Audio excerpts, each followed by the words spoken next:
2025 সালের 7ই সেপ্টেম্বর যে চন্দ্রগ্রহণ হবে তা শুধুমাত্র একটি মহাজাগতিক ঘটনাই নয়, বরং এর সঙ্গে বিভিন্ন ধর্মীয় বিশ্বাস ও প্রথাও জড়িত।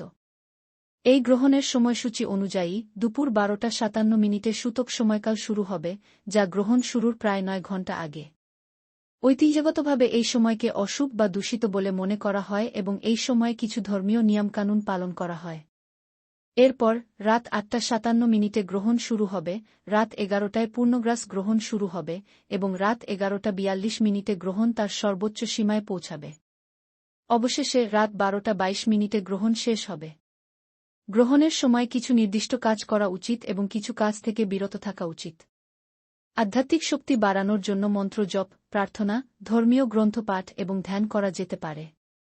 পূর্বপুরুষদের জন্য শ্রাদ্ধ বা পিণ্ডদান সূতক শুরুর আগেই সম্পন্ন করা উচিত। অন্যদিকে এই সময়ে বিয়ে, গৃহপ্রবেশ বা নতুন কোনো কাজ শুরু করা এড়িয়ে চলতে হবে। এছাড়াও গ্রহণ চলাকালীন খাবার তৈরি বা খাওয়া থেকে বিরত থাকতে বলা হয়। চন্দ্রগ্রহণ একটি প্রাকৃতিক ঘটনা হলেও এর সঙ্গে জড়িত বিশ্বাস ও প্রথাকে সম্মান করা হয় এবং এই সময়টিকে আধ্যাত্মিক শান্তি ও আত্মোন্নতির জন্য ব্যবহার করা যেতে পারে।